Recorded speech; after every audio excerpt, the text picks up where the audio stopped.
Tujuan pembelajaran adalah rumusan hasil belajar atau tingkah laku yang harus dicapai oleh peserta didik sesuai dengan KD yang dipelajari. Kemudian tujuan pembelajaran dapat digunakan sebagai tolok ukur tercapainya setiap sintaks atau langkah model pembelajaran pada kegiatan inti. Kemudian, rumusan tujuan pembelajaran menggambarkan proses dan hasil pembelajaran yang dapat merupakan jabaran lebih rinci dari indikator pencapaian kompetensi. Nah, setelah membuat IPK dari suatu KD, seharusnya langsung diteruskan dengan membuat rumusan tujuan pembelajaran. Di dalam membuat rumusan tujuan pembelajaran ini, kita dapat menggunakan kata kerja operasional yang dapat diamati dan atau diukur, mencakup sikap, pengetahuan, dan ranah keterampilan. Rumusan tujuan pembelajaran diharapkan mengandung komponen-komponen audience, behavior, condition, dan degree, di mana yang dimaksud audience adalah peserta didik, kemudian behavior adalah perubahan perilaku peserta didik yang diharapkan dicapai setelah mengikuti pembelajaran, conditionnya adalah prasyarat dan kondisi yang harus disediakan agar tujuan pembelajaran tercapai, dan degree merupakan ukuran tingkat atau level kemampuan yang harus dicapai peserta didik mencakup aspek afektif dan attitude-nya. Untuk aspek afektif diarahkan kepada aspek afektif, tuntutan kompetensi keahlian, dan nilai-nilai penguatan pendidikan karakter yang sesuai dengan Peraturan Presiden Nomor 87 Tahun 2017. Dan pada saat-saat yang akhir ini, istilah dari penguatan pendidikan karakter mungkin sering diarahkan kepada sesuai dengan karakter atau profil pelajar Pancasila. Ini kurang lebih sama saja yang dimaksudkan. Nah, sebagai contoh untuk tujuan pembelajaran seperti ini, melalui diskusi dan menggali informasi, peserta didik dapat menjelaskan peran akuntansi dan pihak-pihak yang membutuhkan informasi akuntansi sesuai dengan tujuan secara santun. Ini rumusan tujuan pembelajaran yang sudah memenuhi 4 aspek ABCD, ya, 4 aspek ABCD. Oleh karena itu, sesungguhnya kepada kita semua dianjurkan kita menggunakan atau membuat rumusan tujuan pembelajaran seperti contoh yang seperti ini, ya, serupa dengan hal ini, jadi tidak masalah.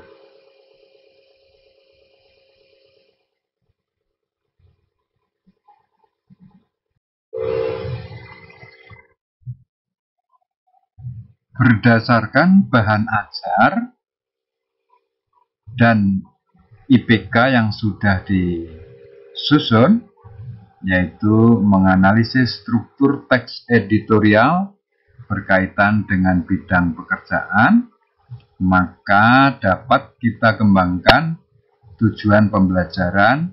Diantaranya, kita tinjau sementara menganalisis itu menurut taksonomi Bloom. Menganalisis itu adalah memecah atau memisahkan bahan-bahan atau material itu ke dalam bagian-bagiannya dan menentukan hubungan bagian-bagian tersebut di antara satu dengan yang lain maupun terhadap keseluruhannya. Nah, oleh karena itu, Kemudian kita bisa membuat atau menyusun tujuan pembelajaran menerapkan prinsip yang sudah diuraikan di muka, yaitu melalui diskusi dan menggali informasi.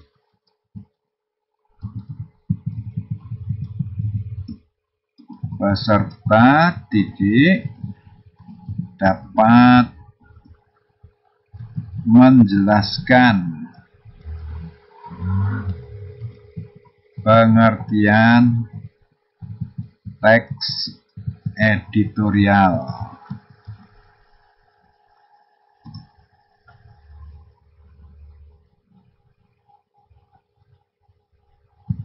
dengan santun. Nah, dalam hal ini tujuan pembelajaran ini menguraikan atau merupakan target-target yang lebih kecil atau lebih rinci daripada IPK. Nah, untuk menuju kepada IPK menganalisis, salah satu kemampuan yang kita latih kepada anak adalah supaya peserta didik dapat menjelaskan. Rumusan tujuan pembelajaran kita buat menjadi atau memiliki komponen ABCD. Melalui diskusi dan menggali informasi, ini saya akan atau merencanakan pada pembelajaran nanti siswa itu berdiskusi dalam kelompok-kelompok atau berkelompok. Nah, ini kemudian sebagai C-nya atau kriterianya. Peserta didik ini merupakan audiensnya atau bagian A.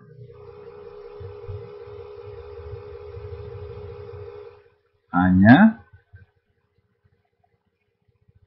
Kemudian dapat menjelaskan pengertian teks editorial, merupakan behaviornya, B-nya, dan santun ini merupakan degree-nya, degree attitude di sini. Nah, sehingga saya pertama membentuk tujuan pembelajaran khususnya untuk mendasari dari menganalisis struktur teks editorial dan menganalisis kebahasaan itu dengan tujuan yang pertama melalui diskusi dan menggali informasi peserta dapat menjelaskan pengertian teks editorial dengan santun.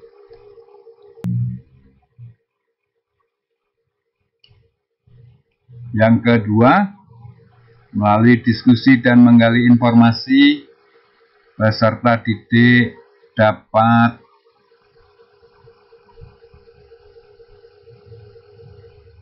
merincikan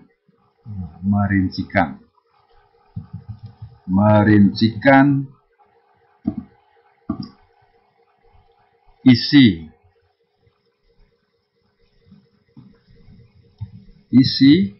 teks editorial dengan santun.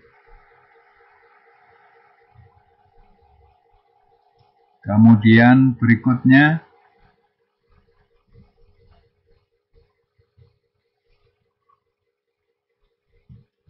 tujuan yang kedua, melalui diskusi dan menggali informasi peserta dapat merincikan isi teks editorial dengan santun. Jadi sasaran kita yang nomor satu nanti adalah tentang pengertian, yang kedua tentang isi dari teks editorial.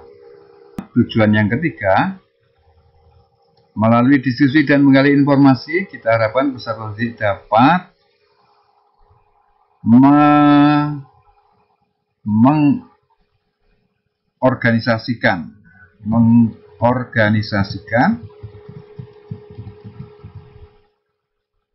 mengorganisasikan komponen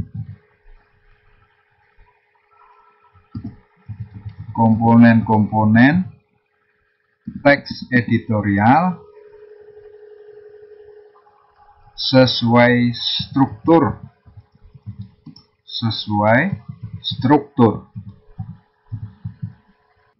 Tujuan yang keempat bisa kita susun.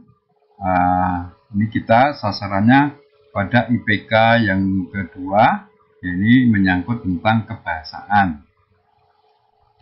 Bisa kita tambahkan melalui diskusi dan menggali informasi, peserta didik dapat menguraikan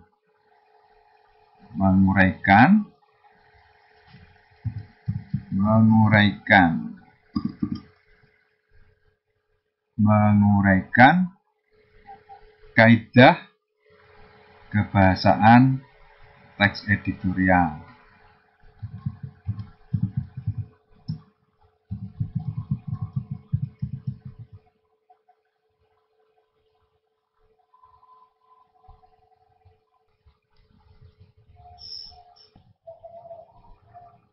Nah, selanjutnya kita bisa menambahkan tujuan untuk merealisasikan IPK nomor 3, yaitu melalui diskusi. Nah, ini tidak perlu menggali informasi lagi. Melalui diskusi dalam kelompok, peserta didik dapat memeriksa, dapat memilah, dapat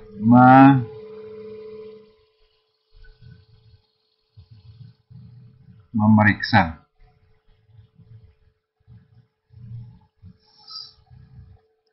Melalui diskusi, peserta didik dapat memilah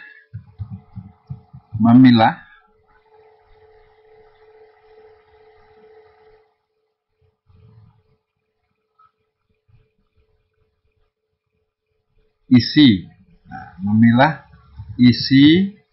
teks editorial berdasarkan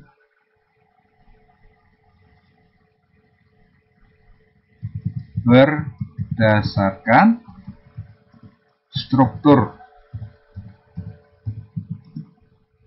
teks.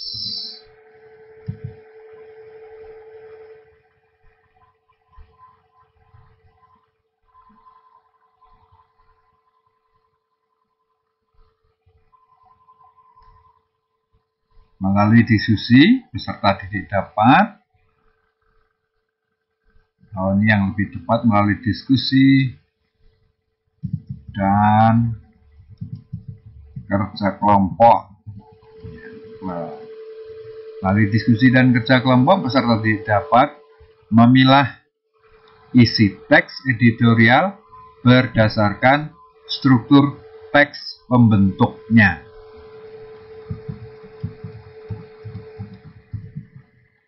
Dengan kreatif.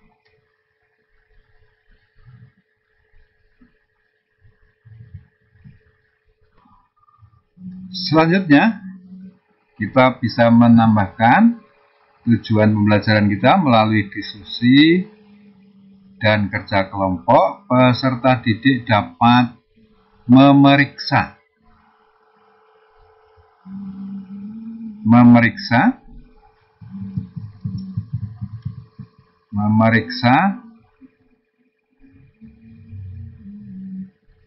kelengkapan komponen teks editorial.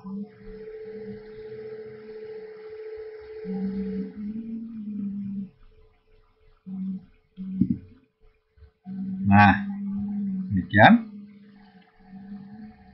Selanjutnya kita tambahkan lagi untuk tujuan yang mengimplementasikan IPK yang nomor 4. Melalui diskusi dan kerja kelompok, peserta didik dapat memeriksa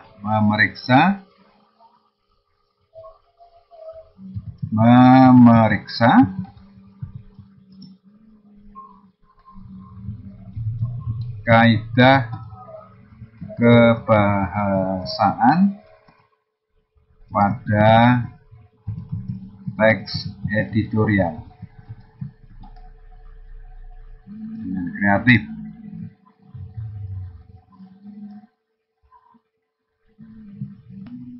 Selanjutnya untuk KD keterampilan merancang teks editorial, kemudian dengan IPK yang nomor 1 menyusun argumen atau pendapat berkaitan bidang pekerjaan. Ini kita bisa kembangkan tujuan pembelajarannya melalui latihan secara individu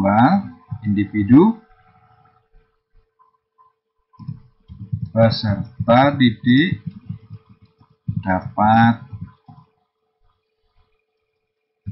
menyusun argumen teks editorial berkaitan bidang pekerjaan. Nah, ini kita ambil saja dari sini, kita lanjutkan di sini susunannya. Nah, nanti kita susun lagi. Ya, oke, seperti ini. Melalui latihan, peserta didik dapat menyusun argumen teks editorial, latihan secara individual ya, secara individu. Peserta didik dapat menyusun teks argumen teks editorial berkaitan bidang pekerjaan, memperhatikan struktur dan kebahasaan. Karena ini sudah merupakan satu IPK yang sempit, maka kita bisa hanya mewujudkan satu tujuan pembelajaran saja.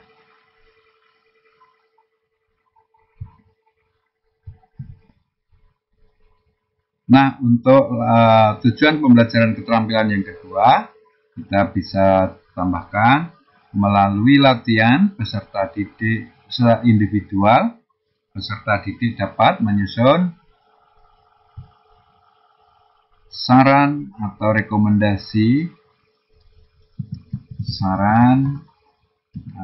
rekomendasi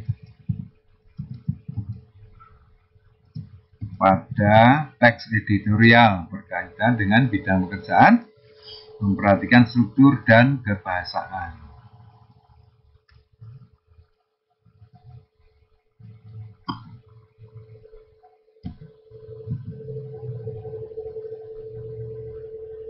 Nah, yang ketiga, kita bisa tambahkan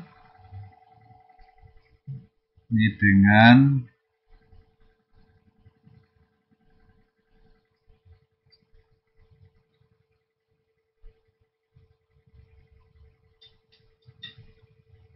melalui latihan atau melalui penugasan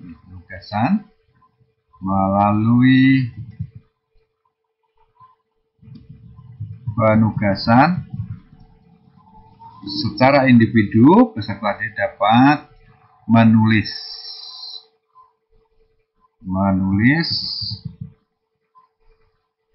teks editorial.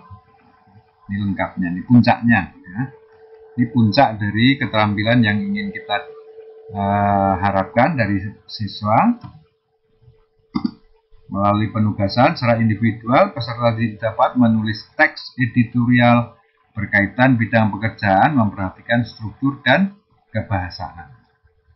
Nah,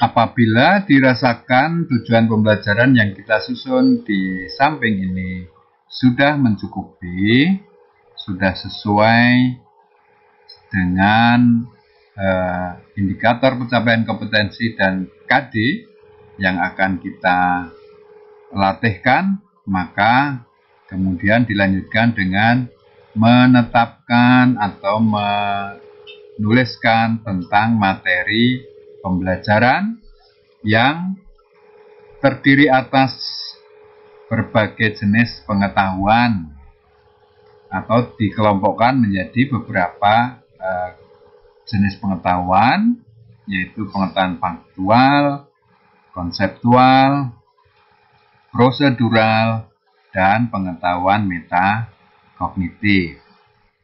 Nah, berdasarkan konten bahan ajar dan kompetensi dasar berikut IPK dan tujuan pembelajaran, maka materi pembelajaran dapat dicontohkan sebagai berikut. Misalnya pada pengetahuan faktual itu di dalam konteks teks editorial mungkin ada istilah. Nah, ini tentang istilah-istilah editorial, redaktur, aktual, fenomenal, kontroversial, fakta, opini, pendapat, isu, subjektif. Hal-hal yang seperti ini berupa sebuah istilah yang mungkin merupakan hal baru bagi siswa atau peserta didik, sehingga perlu diberikan atau diungkap secara khusus. Kemudian pengetahuan faktual yang lain adalah contoh teks editorial itu sendiri. Nah, yang secara spesifik dalam konteks ini adalah berkaitan dengan bidang pekerjaan pada masing-masing program keahlian. Ini tentang pengetahuan faktual. Kemudian pengetahuan konseptualnya berupa jenis-jenis teks berdasar isi yang ada dalam teks editorial. Jadi di dalam teks editorial itu ada isi atau yang bisa kita bedakan berdasarkan isinya. Kemudian juga jenis-jenis kalimat yang ada di dalam teks editorial. Kemudian jenis-jenis kata ganti penunjuk yang bisa dan lazim digunakan. Kemudian mungkin jenis-jenis konjungsi kausalitas dan beberapa konseptual lainnya, pengetahuan konseptual lainnya. Kemudian untuk pengetahuan prosedural. Nah, di sini bisa saya mencontohkan cara membuat kalimat. Mungkin ini untuk refresh saja dari yang sudah pernah ada mungkin. Kemudian cara membedakan bagian struktur teks editorial. Jadi dalam teks editorial itu terdiri atas bagian-bagian. Nah, bagaimana cara membedakan bagian-bagian tadi? Kemudian cara membuat kalimat yang berupa saran atau rekomendasi. Kemudian cara menyusun kerangka teks editorial. Kemudian bisa jadi cara memeriksa kelengkapan teks editorial. Kemudian cara memeriksa kebahasaan yang ada pada teks editorial. Dan untuk pengetahuan metakognitif, nah ini bisa jadi atau mungkin nanti silahkan ya diskusi dari rekan-rekan. Strategi efektif memahami teks editorial. Bagaimana siswa itu bisa mendapat strategi efektif yang mujarab ya, untuk memahami teks editorial. Kemudian strategi efektif yang menulis teks editorial. Nah, sehingga mungkin ini agak ada kemiripan dengan mungkin di sini di bagian prosedural, tetapi di sini mungkin lebih ditekankan adalah bagaimana supaya menjadi cara bekerja itu menjadi efektif. Nah, selanjutnya untuk materi pembelajaran pada keterampilan itu latihan menyusun argumen atau pendapat, kemudian latihan menyusun saran atau rekomendasi, dan penugasan secara individu untuk menulis teks editorial berkaitan bidang pekerjaan, memperhatikan struktur dan kebahasaan. Demikian analisis materi pembelajaran khususnya pada pengembangan tujuan pembelajaran dan materi pembelajaran. Semoga bermanfaat. Assalamualaikum warahmatullahi wabarakatuh.